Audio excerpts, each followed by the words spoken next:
بسم الله الرحمن الرحيم. الحمد لله رب العالمين، والصلاة والسلام على خير خلق الله محمد وعلى آله وأصحابه الكرام وتابعيهم بإحسان إلى يوم الدين. ربنا أرنا الحق حقا وارزقنا اتباعه، وأرنا الباطل باطلا وارزقنا اجتنابه. ربنا آتنا في الدنيا حسنة وفي الآخرة حسنة وقنا عذاب النار. برزان إما لخزمة كتاب النيابي الداء والدواء إمام ابن القيم رضا رحمة الله به، كلهند شوين لهند طبعات بناوي الدواء الشافي اللي لهندك بكرتكي ابن القيم رضا رحمة الله به. أم كتاب خوينا لنا نوا طبعا كان لنا وإما جناوما لنا وبأسايش روح وثمان ابن القيم رضا رحمة الله به لم باسي أسايش روحا أفرمي يكمين شتي أسايش بالروح بين بريتيا لقرآن، دو همين بريتيا للدعاء، سه همين بريتيا لكردوا. إتلا كردوا زور شتي جواني بو إما باس كرد كإما شون تعامل كين لقل كردويات، شون نفر من قدر إلى قدر لقدرك وراءك بقدر يشتر، نعارض القدر بالقدر، قدري بسر ما أنا معارضة قدرك كين بقدر يشتر، لبا بقدر بتفصيلات دواي لباسي كردوا كان كنابي الشيطان من خلط يعني هرب الإخوة أرحم الراحمين وآقام اللي هجن منه بلكو أبي لبيني خوف ورجاء إما طاعة كين وعبداياتي بكين شو أقول لبيني خوف ورجاء طاعة وعبداياتي لكن إما فوتاوين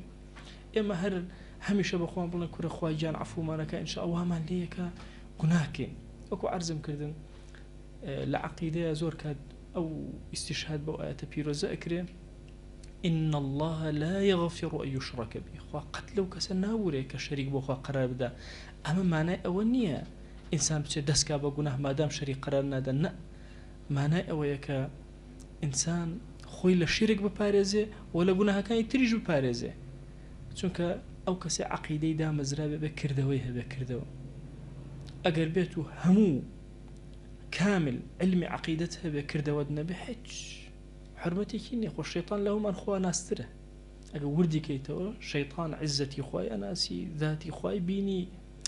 هەموو شتێکی ئەزانی، بەڵام کردەوە وهای لێ کردکەوە بێتە شەیطان و دوورکەوێتەوە لە ڕەحمی رب العالمین. بۆیە ئەگەر کەسێک مهما كان بزانێت تەوحیدەکان چەندێکن و چۆن و چییە و شروطي لا إله إلا الله تشيء وأنا نيكا تعملوا كردوا هيت سوديكيني بويا أم بشي عمل زهر جرينجكا إمام ابن القيم رضا رحمة الله عليه بالتفصيل لكتابة باسي كردي أمر لخزمتي أبو أمره باسي اشتيكي نوي أكيد. طبعا زماني عربي زهر دولة منا زماني خوما نازين كلمة برامبر بكلمات كان ابن القيم بكار بينين همو زمانه طبعا هيز ولوازي هيز لزمانه كان بون زماني كردي اسم الله شي الله خوا فرموي شيطان وتي واني شتي تريش مان هي فلطاني ونازحن شي واناش ما نرها بس هاتو سري ام دو كلمه كان ديلا عربيه تنها يكل وشو دسك قال الله وقال الشيطان طبيعيش لزمانك سيرك عالم خلا هزك لزماني كردية أبيني لو ورد كاري ترجمة هندي وشهي بو من ترجمة ناكري يسبون هنا رجاء أماني يعني هيواكان آواتكان. أي رجاء يعني شيء لكردية هذا بيبلم هيواكان آواتكان بيبلم خواستكان، يعني همو أويك هي سبحان الله هستكم ناتوانم ترجمه يجي دقيقي بكم. بلا ابن القيم رضا رحمة الله اللي رشت يبو إما باسكا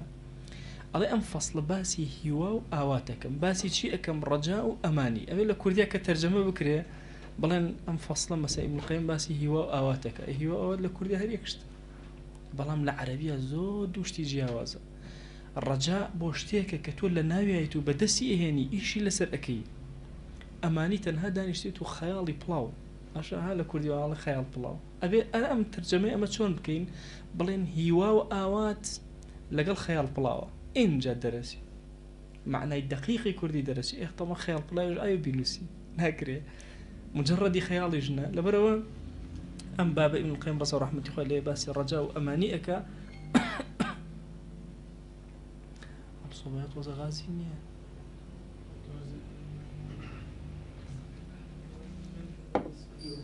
يان من نخوش نيات وزغازي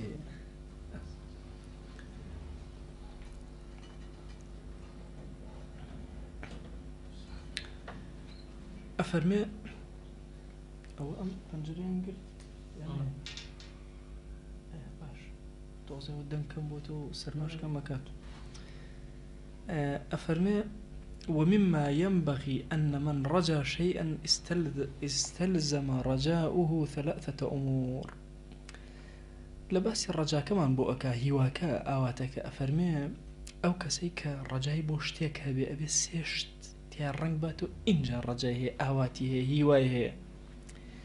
يكميان محبة ما يرجو أو شتيك أيوة زوري خوش بي خالي يكم دوام خوفه من فواته بترسي لو الدسي درشي سهم سعيه في تحصيله بحسب الإمكان بأن دهزيت وانا أخوي هو الباب دسي بيني إنجا الرجاي هي سيركي كسيك الرجاي هي كا بابلين شهاديك بدز بيني خينكي خوشي أترسي شهادك لدز درشي هولي شدا بوي دست بريكا هرسي اشتكي أنا تدي أما الرجاي هي أي وأما رجاء لا يقارنه شيء من ذلك فهو من باب الأماني أفرمي أجر شتيك يعني إنسان بلا والله هوايكم هي بلا أمسي شتيت يعني أو هيجني وخيال بلاوكي خوما وأمانية ها حتشي ترنية بس كوم الله خيالات وبدلياته يعني وتصور كان هلا بس يقناها علين شيء علين والله إنسان قناه يكر بشما بيته بابا كافريش بشما بيته ولا قناه أو بشيمانية جولة تويا دروسك يناك أو جرينج أكن هر كافر بخوي جناهي كر بشيمان ومثلا جناه مثلا شتيغنية فطر بيتواني فطرتي إنسانية رك طبيعي إنسانة بعكسي أو يني جناه وأبي وين أفرمي شيء أفرمي كاك أو لبابي أماني أجر أمس يشتيت يا نبي والرجاء شيء والأماني شيء آخر العربية كاك أماني شتيك خيال بلاوي والرجاء شتيك وهوا شتيك فكل راج خائف أو كسيك الرجاء به أترسي والسائر على الطريق إذا خاف أسرع السير مخافة الفوات الله بينا بيش شاي وخوت نفرق بس الرجاء كأروى بل أروى بوشو قد ترسي هي يشتيكي لدز بشي ها جاري وهي أفرتك مثلا تأخير هو ماشي هلا كداري خما الله لكاني نازم دني بيك ولا الريا بلك ماشي تأخير بو أزاني هاوسري ليت ورا بينا خوش طبعا أما حبد لطلياتي وبينا خوش سيركي بلاك هدوي بقاتو من الله كي أجري شن بلاك وتشكو محبتي من الله كي بوي مسائلي أماني لقل يعني رجايا أم دوشتيا أبي برحسي إيمن للرجاء من هبي برامبر بخوا نق أماني دانشين هيك كردوا من بخوا أرحم الراحمين والله شديد العقابش أبي بين رجاء من هبي برامبر بخوا كالرجاء من هبو إيشكين أروين خزمتكين ناوسين بخوا نيجك وفوتي بجماعة دنيا وليتوي شوك الرجاءات هي بأجر أترسي لرب العالمين قناه يبكي وكوا شيء وسرسرته واستابي وشوك أزاني يعني بس أقر بيته مثلا بس أماني مهبي والله حزكم باشتين كسي سرزي بي والله مو كس حزك باشتين كسي سرزي بي والله مكي أو كسي كردوي بوك أما قرنج لا أبي هريرة لجامع الترمذي هاتوا في غمر صلى الله عليه وسلم فرميتي من خاف أدلج ومن أدلج بلغ المنزل خوي الدلوج يعني بيش بانجي بياني شوروي أو كسي بترسي شوروي أكا يعني بيش نجي بياني خلص يا خوي حازرك أروى إيه باسكاني هولير ليرة وكدرج بيش نجي بياني درج خلق بيش نجي بياني خلص يا خوي حازرك أبوتك أترسي بتجيب يلا من خاف أدلج أترسي نقات الدائرة كطوابع من خاف ومن أدلج هشكز بربيان زو هستا بلغ المنزل الشوروي كرقات شويني خوي أم فرماشت زور قصيتي زور معاني قورة هلا قري بخوا كسيك رجايكي قوري بخوا هبي وخوفي لدليابي والله أدلج باشا والله أو كسي بيه بقاته بهشت من خاف أدلج بلأك هو الأدابوي بقاته بهشت شو ريبو أكا شو زنديبو أكا ألا إن سلعة الله غالية كروا تصورنا كان كالا كان يخواب بلاش دسكون كرا زور قرانا ألا إن سلعة الله غالية دوجار بيغمبر صلى الله عليه وسلم فرمي ألا إن سلعة الله غالية كالا كان يخوا زور قرانا يك ألا إن سلعة الله الجنة كرا كالا كي خوا بهشت شون بلناكي بوي بهشت كوا شاو نيبيني جو نيبس ولا خطر على قلب بشر الناس هاي شون تصوريك شون منالك جاري عرزم كردن لسكي دايكا كورباليك تصوري وناك بدمنان بخوري تصورناك اگر بي بلي لبناء ادا بنيشي بلي والله ناوك ابرن هاتي تدرو جادان شتي سبيه تدرو برار والله لم درويه هبروناك على حد بو تصوري شتي وناك على باب خلق بناوك اشتخوا شلون بيشتي يعني شلون بتو بدمنان على جاكي قيزيه بدمنان بخوا تصوري او هاي ولا خطر على قلب بشر سبحان الله بس الدلي هيج إنسان كان بهشونه خواجان هندي النموني دايونته بوين ذكر دونته هو عقلي بشوكي اما تصوريك بلام شونه تشيوازك تصور ناكري ورا بس لباسي بهشتا بيركروا كان ياويكي زور قورة ببردمتا روح هنجوينه باشا كان ياوا كهنجوينه شون باشا هنجوين شون لكان ياوا يتدرو اي هنج او رب العالمين الليره لسري هنجك كان ياويكي دروس كله لسر زويا دروسيك للرجي دار كانوا شيرينك بو الراولي اقريتو اي كات هنجوينو ببردمتا الليره توانيوتي لقواني اجلك نمونيك دبات الشير بولي ناتواني لقواني زي ودروسك حمي لبردم رب العالمين تسليم خو حتمان بين أكري ألا إن سلعة الله الجنة بخوا أو كسيك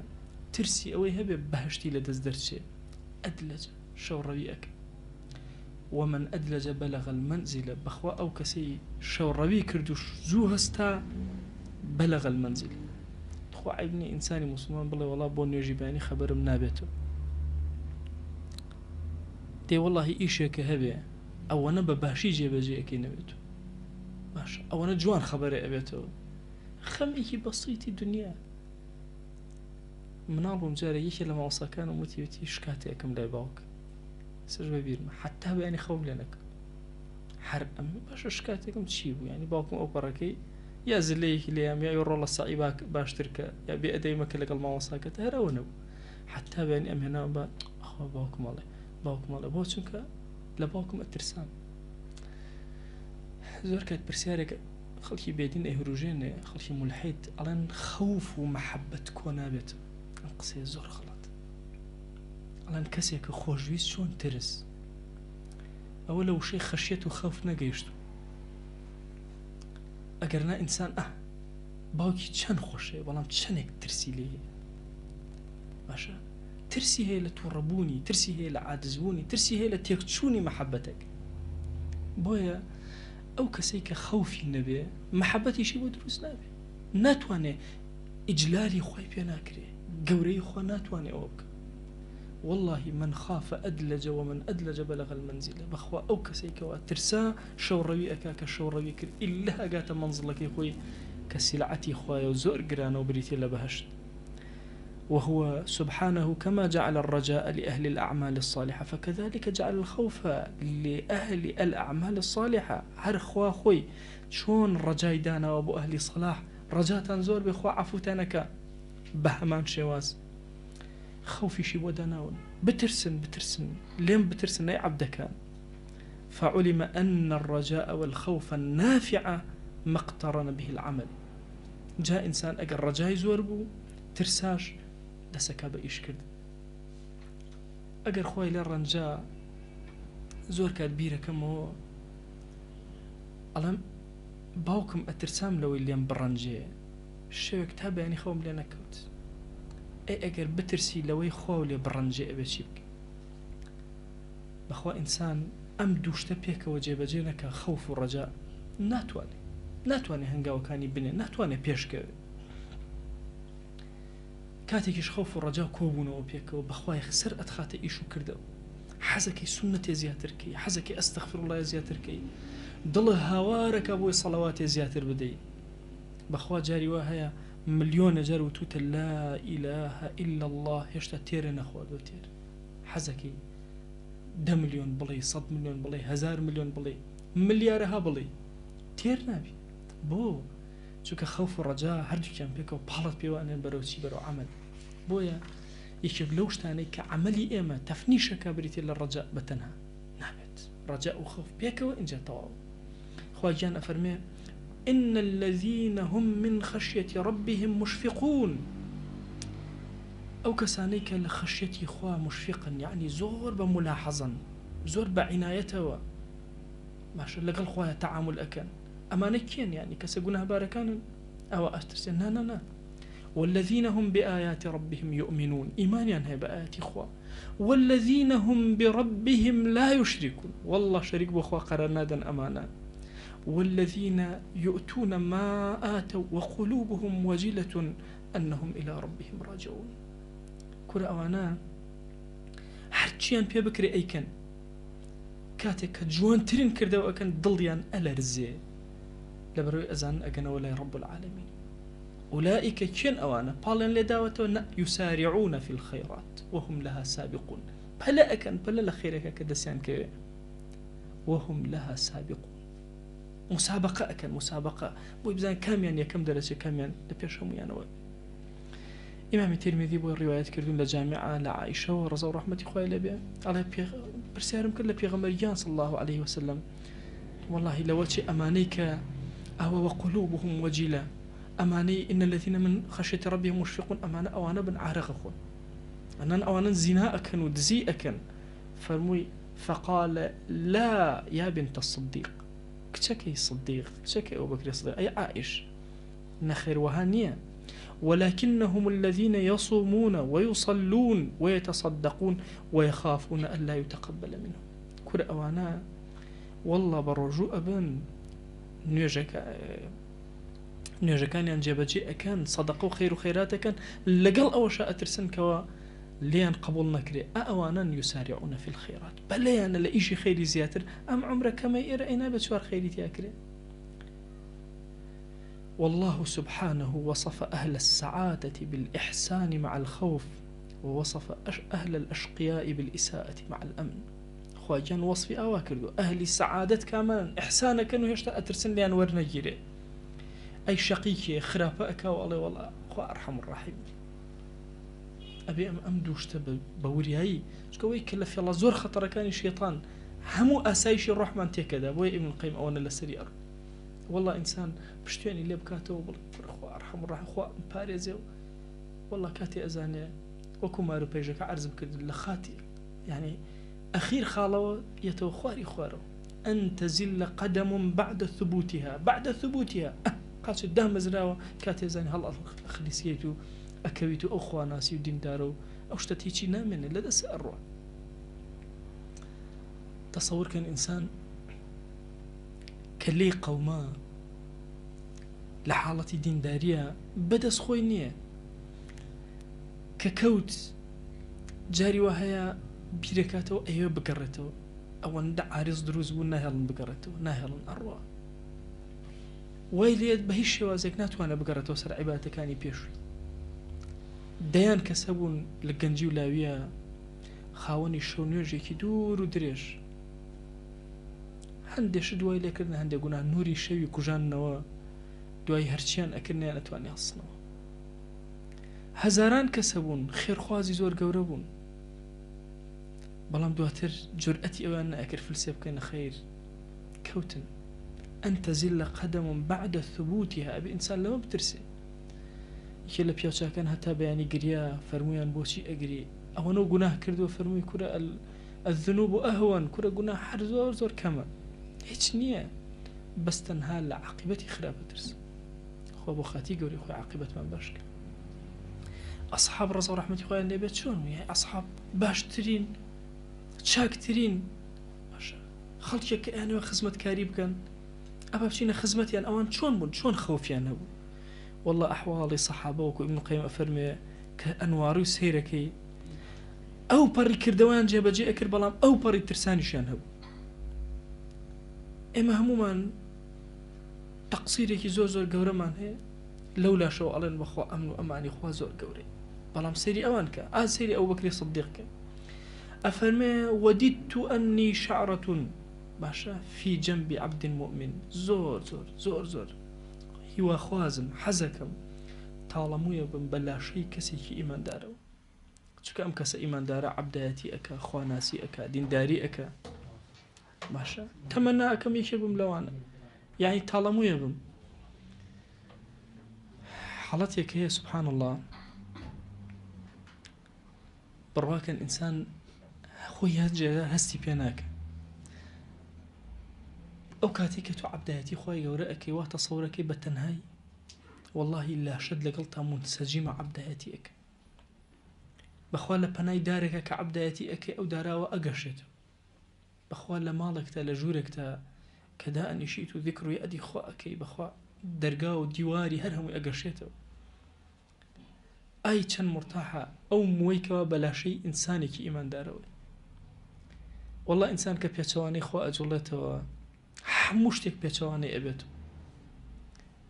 نالیە فەرمی هەتا تۆم ئاشنا بووی ئاشنام بوون هەموو کەون گردون جەستەم هەمووی ئەمێستا کە دوورم لە تۆ موو بە موم ئەغیارە بێت مووەکانم شەڕەکەن لەگەڵ یەکتر ئەغیارە ئێمە بیرکەرەوە لەم قسەی ئەو بەکری سەدیق باشترین مەخلوقی خوا لە دوای محەممەد المستەفا عەلەیهی السەڵات وەسەلام لە ئومەتەکەیە کێیە سەدیق تاجی سەرە تاجی سەر عەرزم کردن ئەگەر بڵێ بە شەهادەت شەهید نەبوو ئەگەر بڵێ بە بەخشین ئیمامی عوسمان لەوی زۆر زیاتر بەخشی عەبدوڕەحمانی کوڕی عەوف زۆر لەو زیاتری بەخشی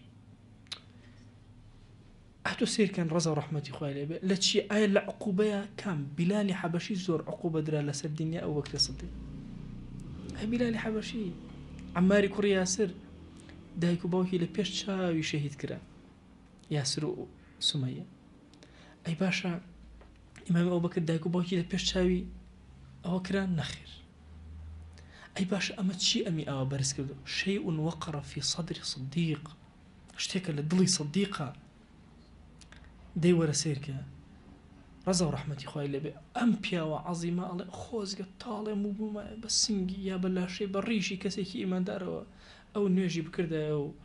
منیش ئاوە جوان سەری فرمێسک و حەنینی دڵ و هاواری دڵیم بکردە سەری ئەم جوانیەکەن لە ئەو بەکری سەدیق ئەم گەورەیەکەن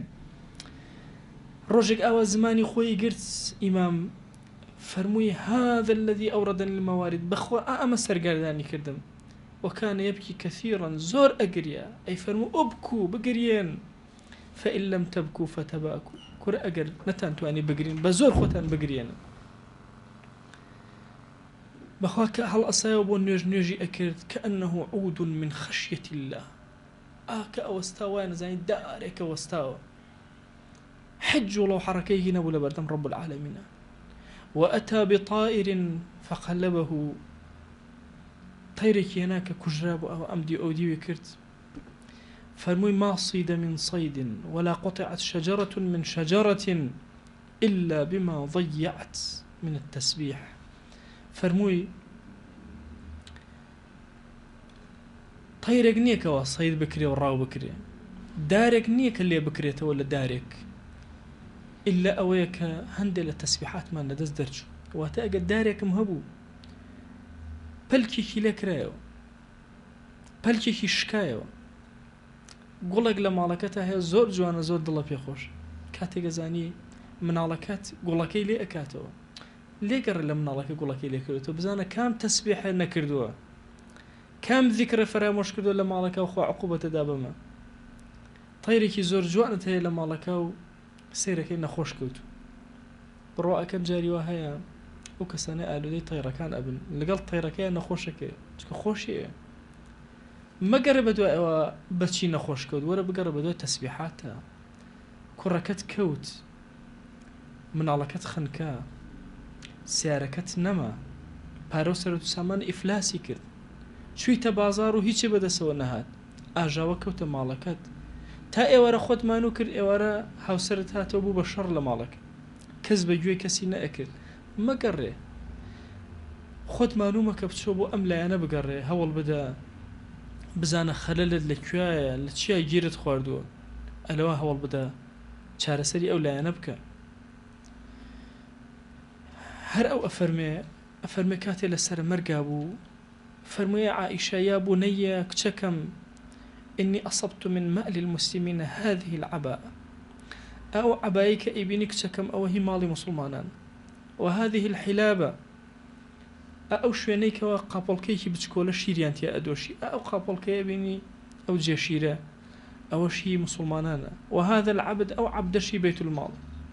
فأسرعي به إلى ابن الخطاب لدواي قوم ببلا بيجرن عمر كوري خطاب وقال إن جا فرمي والله لوددت أني كنت هذه الشجرة تؤكل وتعضد بخوا قسم حزكم إمام أفرمي إمام أبو بكر أو داربم ورده بخرم نمينم ورده ببورتكيم وجودم نمين لسر زوية بزني محاسبة لسرني لسر مرقى أم إمام قورا تاجي سري أم أمتا صاحبي شر الرداء خليفية كم دواي بيغمبري خوا صلى الله عليه وسلم كي قاچي لجي قاچكاني دانا كي وتاري لجي وتاركي دا إمام أبو بكر أواش أفرمي قتادة أفرمي بيم قيشتو كأبا بكر رضا ورحمة الله عليه بفرميتي ليتني خضرة تأكل الدواب خوزقا هندي قجوية أبو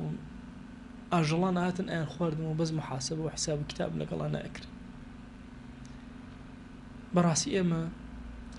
لبردم ام پیاوە گەورانە کە ئەوەستین نازانین چی بڵێن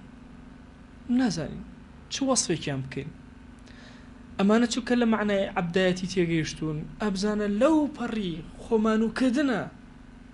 لەو پەڕی هەوڵدانە بۆی عەمەلێکی جوان پێشکەشکە دێ لە پەنای ئەم عەمەلە ئاوا ئەترسێ کە خوا قبوڵی نەکرد پێغەمبەریان صلی الله عليه وسلم مژدەی پێداون مژدە ئەی ئەو بەکر تۆ بەهەشتیت أي أحد بوسته پیغمبرێک و صدیقێک و دوو شەهید بەسەر سەرتەوەیە جوڵەیە کرد بوو مەلەرزە بوو وەستا سوور ئەیانزانی ئیمامی ئەو بەکر ئەیزانی ئەم قسەیە پیغمبەری خوا صلی الله عليه وسلم مەبەستیەوە زانان ئەفەرمون هەر کاتێ ئاەتی الذين أنعم الله عليهم من النبيين والصديقين كباسي الصديقين كان إمام أبو بكر يتزهن ما باسي شهداء كان إمام عمر وعثمان وعلي يتزهن ما كاتي علي اهدنا الصراط المستقيم خواب مخر سر رقي أواني ها أنعمت عليهم نعمتي بسرا باراندون كين نعمتي بسرا إمام أبو بكر يتزين إمام عمر يتزين إمام عثمان وإمام علي يتزين رضا ورحمة خوال بسريانا داب باري دي لقل أو شاوان أبو شوازا لقل كردوي صالحة أو أترسا كوابو إيما لو أشي برسارك دروز بي ضمن ابن القيم جوابي أداته من قرآن أخوانم من دعاء كم من كردواء كم أسايش الروح مبو دروز نابي آخر أسايش الروح لخوفي خوايا دروز كترساي ضلت هي من أبيته كلو ترساي إيراد خوش بي كخوفي أو تهبو خوفي إيراد نابي كالرجاد بوهبو الرجاد بيرا نابي كبيوانديد لقل أواهبو بيوانديد بيرا وناميني بويا همو أو مشاكل أو غمو خفتاني كأيبينين لم دنيا يان أو نا آسايشي ونا آرامي ونا تبايينا رحمن أبينين همو هو كاركي أو يكردويكي باش ما نكردو وهابي كأخوة عظيمة لخوما رازي كينو أخوة عظيمة بيمان رازي بي چەند جوانە ئینسان لە بەردەم ڕەب العالەمین بوەستێ و خوا بە عەزەمەتی خۆی پێ بڵێ ئەی عەبدەکەم لێت ڕازی بووم ئەی عەبدەکەم لە تۆ ڕازی بووم لە تۆ ئەکرێ بڵێن وتاری ئەمڕۆمان یا دەرسی ئەمڕۆمان ئیبن القەیم هات باسی ڕەجا و خەوفی بۆ کردین کە باسی ڕەجا و با بڵێن ڕەجا و ئومنیەتی بۆ کردین ئەمانی بۆ کردین ئەم دوانەی بۆ جیاکردنەوە خەیاڵی پڵاو هیچ نییە ئەمانیەت هیچ نییە لە ئینسانە ويتمنون على الله الأماني حچ نەکردو ئەمەیە خوا هەموو شتێکم بۆ بکە بم خاتە بەهشت و نە کردەوە ڕەجایە ئیشکردن بۆ خوا ڕەجایە بۆیە ئێمە پێویستمان بەوەیە کە بەڕاستی بۆ ئەوەی ئاسایشی ڕۆحمان دەستگیر بێ لەگەڵ کردەوەکانمانە تێکەڵ بین لەگەڵ خوایە جەلە جەلالوهو تێکەڵ بین لەگەڵ ئەم دینە عەزیمە تێکەڵ بین بە ترسەوە بە خەوفەوە لە بەردەم خوا گیانە بوەستی لە کۆتایی وتارەکە مانگی مەولیدی پێغەمبەر صلی الله عليه وسلم ئەڵێم خوای گیان بە ئەندازی ئەو نەمە بارانانەی کە ئەکەونە سەر زەوی بە ئەندازی دەنکی هەنارەکانی هەڵەبجە بە ئەندازی گەڵای وەری و لەم پایزەدا بە ئەندازی هەموو ئەو گیایانەی و ئەو گوڵانەی کە سەریان دەرهێنا لە زەویە بە ئەندازی ئەو دەنکە بەفرانەی کە بە شاخەکانی کوردستانەوە دابارین خوایە سەڵەوات بۆ دیداری پێغەمبەری خوا صلی الله عليه وسلم ئەنێرین تو گەورەی خۆت خوایە سڵاوی ئێمە پێ بگەێنە ناوی ئێمە یەکێک لە خزمەتیا بهێنە بمان گێڕە لەو عەبدانەی کە پێغەمبەری خوا صلی الله عليه وسلم پێیان دڵخۆشە خوایە داوات لێ ئەکەین بە ناوی جوانت بە صیفەتی بەرزت بە ئیسمی عەظەمت ئەم دەرسە و تەواوی دەرسەکانی ترمان لێ قبول کە یا ڕەبی خوای گیان ڕەحمەت و کەڕەمە و میهرەبانی خۆت بەسەر ئیمام ئیبن القەیمە ببارێنە دەرەجاتی عالیکە پلەی بەرز کەرەوە خۆی مامۆساکانی قوتابیەکانی هەر کەس لە خزمەت کتێبەکانی وەستا بە ئەندازی هەموو حرفەکان خوای گیان بە ئەندازی هەموو نقطەکان کە نووسیوێتی خوای ڕەحمەت و بەرەکەت بەسەر ئەو تەواوی ئەو کەسانی خزمەتی کتێبەکانیان کردووە و هەروەها بەسەر ئێمەیە ببارێنە یا ڕەب العالەمین خوای گیان بە ئەندازی قووەت و هێزی ئیبن القەیم خوایە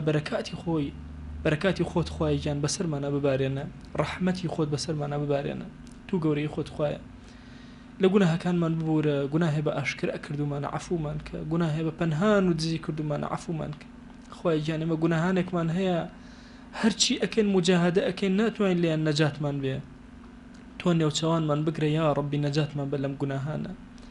یا ڕەبی خوای گیان نەجاتمان بدە چێژی گوناهەکان لە دڵمانە دەرکێشە یا ڕەب العالەمین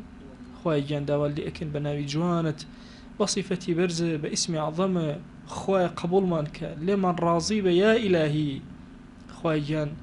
چۆن لە ئەصحاب ڕازی بووی پەروەردگارە ئاوا لێمان ڕازی بە تو گەورەی خۆت خوایە ڕەزامەندی خۆت بەسەرمانە ببارێنە قبولمان کە خوایە ئەزانین ئێمە گوناهبارین ئەزانین ئێمە حەدی ئەوەمان نییە بەخوا خوایە کە سەیری ڕەحمت ئەکەین ئومێدێکی زۆر گەورە لە ناخمانە پیا ئەبێ خوایە بەو ئومێدە لەگەڵمانە بجۆڵەرەوە کە لە ناخی ئێمە بەرامبەر بە تۆ هەیە یا ڕەب العالەمین خوای گیان چۆن موساد عەلەیه السەلام ئیستیناع کرد بۆ خۆت خوایە بۆ خاتی گەورەی خۆت دروستمان کە بۆ خۆت یا ڕەب العالەمین بەکارمان بێنە بۆ دینەکەت یا ئەکرەم الئەکرەمین خوای بۆ خاطری گەورەی خۆت لە گوناهی دایک و باوکمان ببورە لە گوناهی برا و خوشەکانمان ببورە لە گوناهی خێزان و هاوسەر و مناڵمان ببورە لە گوناهی گەنجی شارەکەمان ببورە لە گوناهی مامۆسا و قوتابی و دراوسێ و خزم و کەسوکار و خۆشەویستانمان ببورە یا ڕەبی خوای لە گوناهی خەڵکی کوردستان ببورە تو گەورەی خۆت خوای لە گوناهی گەنجەکانمان ببورە خوای بۆ خاتی گەورەی خۆت لە گوناهی خوشکانمان ببورە لە گوناهی پیرەکانمان ببورە یا ڕەبی خوای لە گوناهی ئومەتی پێغەمبەری خوا صلی الله عليه وسلم ببورە یا ڕەبی خوای گیان دڵمان ئارام کە خوای بۆ خاتی گەورەی خۆت ئاسایش بخەرە ڕۆحمانەوە ماڵەکانمان ئارام کە یا ڕەب العالەمین خوای بۆ خاتی گەورەی خۆت شارەکەمان ئارام کە ئومەتی پێغەمبەریان صلی الله عليه وسلم ئارام کە خوایە داوات لێ ئەکەین بە گەورەی خۆت گۆڕستانەکانمان ئارام کە خوایە گۆڕەکانمان ئارام کە ئارامی بەسەرمانە ببارێن لە کاتی سەرمەرگمانە یا ڕەب العالەمین یا ڕەبی خوایە داوات لێ ئەکەین بە ناوی جوانت بە صیفەتی بەرزە بە ئیسمی عەظەمت دوعاکانمان لێ قبول کە یا ڕەب العالەمین بەخوا ئێمە گوناهکاری زەعیف خوایە کەسمان نییە دەسی بۆ بەرزکەینەوە تۆ نەبێ بەخوا ئەم دەسانە لە غەیری تۆ بەرز ناکەینەوە بەخوا لە غەیری تۆ ناپاڕێنەوە خوایە تۆ خۆشاهیدی ئێمە ڕکوع نابین تەنها بۆ تۆ نەبێ بەخوا ئیلاهی سەر ناخێنە زەوی ئیلا بۆ تۆ نەبێ دەیا ڕەبی خوای گیان دوعاکانمان وەرگرە تو گەورەی خۆت قبولمان کە تو گەورەی خۆت قبولمان کە تو گەورەی خۆت قبولمان کە یا ڕەبی خوای گیان هەر کەسمان گرفتی کێشەیەکی بۆی چارەسەر کە پەروەردگارە تۆ خۆت ئەزانی ئێمە چەند فەقیرین تۆ چەند دەوڵەمەند ئێمەی فەقیر هاتوێتە بەر دەرگانەی تۆ هاوار بۆ تۆ ئەهێنین یا ئیلاهی پێمان عەتاکە یا ڕەبی خۆیە گرفتەکانمان چارەسەرکە، نەخۆشیەکانمان شیفا بدە. پەروەردگارە ناخەکانمان ڕەش بۆ پاکیان کەرەوە، چاوەکانمان ڕەش بۆ پاکیان کەرەوە. یا ئیلاهی تو گەورەی خۆت خۆیە پەنامان بدە لە گوناهەکان، ئێمە و گوناهەکان بە ئەندازی مەشرق و مەغریب لە یەکتر دوور خەرەوە یا ڕەب العالەمین. تو گەورەی خۆت خۆیە تووشی وەحشەتمان مەکە لەگەڵ خۆتە، بمان گێڕە لەو عەبدانەی لەگەڵ هەموو کەلیمە و ناوهێنانێکی توێ دڵیان ئەگەشێتەوە. تو گەورەی خۆت دڵمان بە وشەی ئەڵڵاه بگەشێنێرەوە. خوایان داوا لێ ئەکەین محەبەتی ڕەسوڵ الله صلی الله عليه وسلم لە دڵمانە زیاتر کە. یا ڕەبی خوایان داوا لێ ئەکەین ئەم مەجلیسەمان لێ قبوڵ کە یا ئیلاهی. خوایان بەرەکەتی خۆت بەسەر ئەم شوێنە ببارێنە یا ئەکرەم الئەکرەمین. خوایان داوا لێ ئەکەین بە ناوی جوانت بە صیفەتی بەرزە بە ئیسمی عەظەمت لە بەهەشتە هەمومان لە خزمەتی پێغەمبەریانە صلی الله عليه وسلم کۆکەرەوە. خوای لە خزمەتی ئیمامی ئەوبەکرە کۆمان کەرەوە، لە خزمەتی ئەم پیاوە گەورانەی ناومان هێنان ئەصحابە پەروەردگارە کۆمان کەرەوە. سەلامی ئێمەیان پێ بگەێنە یا ئەکرەم الئەکرەمین. یا ڕەبی خوای داوا لێ ئەکەین بە ناوی جوانت بە صیفەتی بەرزە بە ئیسمی عەظەمت. بەخوا خۆت ئەزانی ئێمە زمانمان کولە لە دوعایە. داوا لێ ئەکەین خوایە هەر چاکەیە پێغەمبەریان صلی الله عليه وسلم داوای لێ کردووی، خوای ئێمەش داوات لێ ئەکەین و پێمان عەتاکە. هەر خراپەیە ئەو خۆشەویستە پەنای پێگرتووی، خوای ئێمەش پەنات پێ ئەگرین و پەنامان بدە یا ڕەب العالەمین. یا ڕەبی خوای گیان سپاردە لای تۆ زایە نابێ، وا خۆمان خێزان و ماڵ و مناڵمان، خزم و کەس و کارمان، دایک و باوکمان، مامۆسا و قوتابیمان، ئەهلی شارەکەمان، پەروەردگارە دراوسێکانمان، خۆشەویستانمان، هەر هەمووی سپاردە کرد بە تۆ یا ڕەب العالەمین. خوای ئیمانمان بپارێزە، خوای ئیمانمان بپارێزە، خوای ئیمانمان بپارێزە. آمين آمين والحمد لله رب العالمين وصلى الله على سيدنا محمد وعلى آله وصحبه وسلم تسليما كثيرا أبدا إلى يوم الدين. ويقول لقناهي من شيء وجبوره ويقول لمن خبلك